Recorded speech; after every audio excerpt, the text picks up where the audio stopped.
From the Nifty Studios and Trick or Treat Productions comes a spine-tingling special Halloween episode of Tales from the Trenches. Chilling dramatizations of cases ripped from the advance sheets. Today's episode, the Ichabod Incident. It's late October and the weather is colder. The leaves have shriveled and fallen off the trees, and the horrid scent of pumpkin spice fills the air. It's a time when malevolent spirits haunt the world of the living. Such a spirit is about to visit our old friend the boss on this Halloween night as he travels home from an office Halloween party. After telling war stories and guzzling far too many candy corn martinis with his buddies, a woozy boss caught the last train to Sleepy Hollow. The train and the evening's activity lull the boss to sleep soon after 125th Street. Let's see what happens. Sleepy Hollow next. Next station stop is Sleepy Hollow. Hey, buddy, wake up. That's your stop. Oh, yeah, gee, thanks a lot. Don't mention it, Ichabod. What? What did you call me? But before he could get the answer, the train was at the station. The doors opened, and the boss stumbled onto the platform. Where's my wife? She was supposed to pick me up. Katrina, where are you? Oh, not here. I'm gonna have to walk home.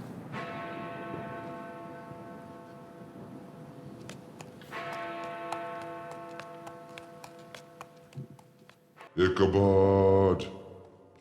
Ichabod, boss! Who's there? Who's calling me? Why are people calling me Ichabod?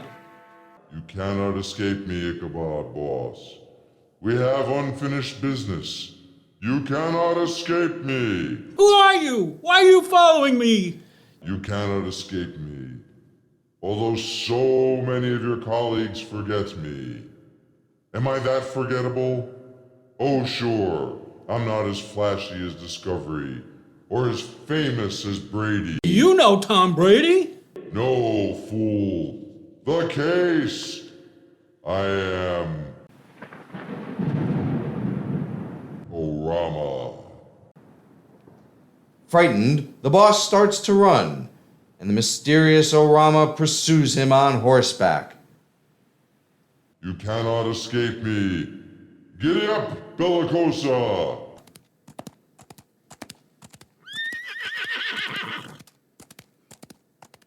As he ran, the boss looked back and now saw who, or rather what, was chasing him. The boss saw the rider in relief against the sky, gigantic in height, muffled in a cloak. The boss was horror-struck on perceiving that the rider was headless.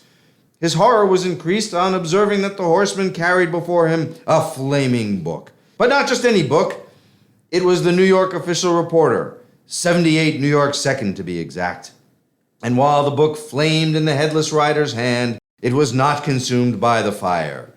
The horse reared on its hind legs, blocking out the moonlight, and the headless rider hurled the book at the boss. It struck him, knocking him against a tree, and the flaming tome fell open to page 270. Gadzooks, what do you want from me? Read from the book, at the page where it opened. People be Orama, but why? Because it cannot be forgotten. Do you know the case? Of course. It sets forth the method of ensuring that requests for information from deliberating juries pursuant to CPL 31030 are given a meaningful response. That is true. But what else? There is more. Yes. The attorneys have to be given meaningful notice of the note's contents and an opportunity to be heard about what the proper response should be to the note. Yes. And does Orama give any guidance about how to ensure there is meaningful notice to the parties, and that a meaningful response is given to the jury? Yes, Bellicosa. I know you know the answer. Let's see if this mortal does. Of course I know. The case gives 7 steps that should be followed in addressing communications from the jury. Here they are. Number 1, Jurors' inquiries must generally be done in writing. Number 2, jurors' inquiry should be marked as a court exhibit. Number 3, the note should be read into the record by the court in the presence of counsel before the jury returns to the courtroom. Number 4, counsel should then be afforded a full opportunity to suggest appropriate responses. Number 5, the court should apprise counsel of the instruction it will give so that any objections, it can be addressed before the jury returns to court. Number 6, the defendant must be present. Number 7, when the jury returns to the courtroom, the judge should read the note in open court so the jurors can correct any inaccuracies in the transcript of the inquiry. Very good. That's pretty straightforward, right? Yes, Bellicosa. It is an excellent piece of writing. And it has been the procedure for over 30 years. So why is it so forsaken? Well, I don't know exactly. I mean, I trained on it, sent out little memos and takeaways, and I have a really nice PowerPoint presentation. Silence! That is insufficient. The procedure is often violated.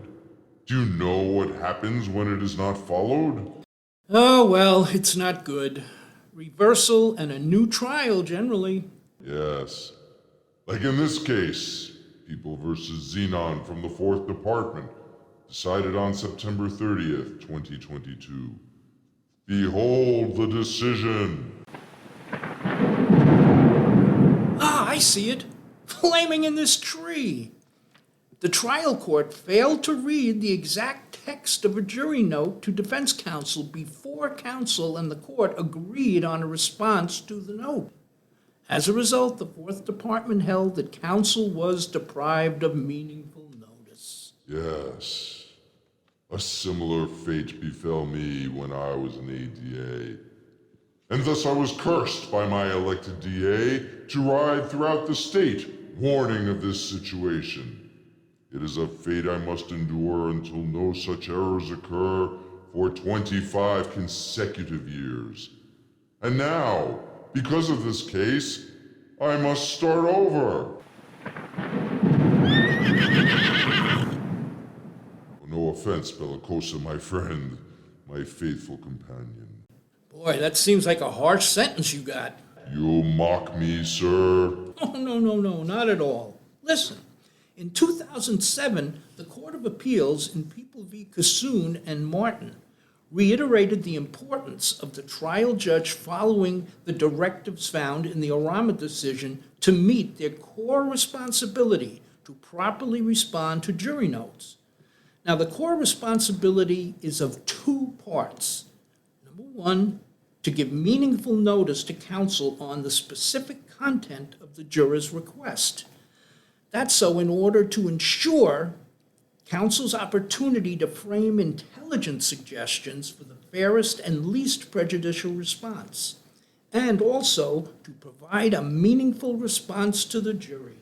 What do you mean? Exactly. The core responsibility criterion demonstrates that while Orama procedures should be followed, proper response to jury notes can be done without following them verbatim, as long as there is meaningful notice to counsel of the specifics of the note, so counsel can give input for a meaningful, non-prejudicial response to be given to the jury. This is extraordinary. Well, my advice is that the key to avoiding reversible error is that the ADA must participate in the jury note procedures and prevent the judge from reading the note to the jury. All the Orama criteria have been satisfied. It is valuable to have a printed version of the Orama criteria and the decision to hand to the judge and defense when you go to court to deal with notes from the jury.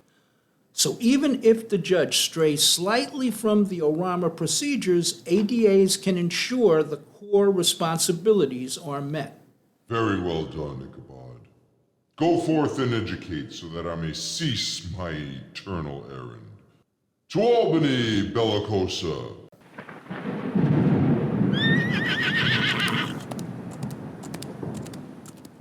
As the headless rider galloped off, the boss felt himself being shaken and found that he was on a bench at the train station being awakened by his wife. Honey, wake up. Oh, dear, is that you? Of course it is. You look so pale, like you've seen a ghost. Listen, did you see a large, headless man wearing a black cape on horseback? No, but he sounds kind of dreamy. What did you say? I said, how about some tea, hot and steamy?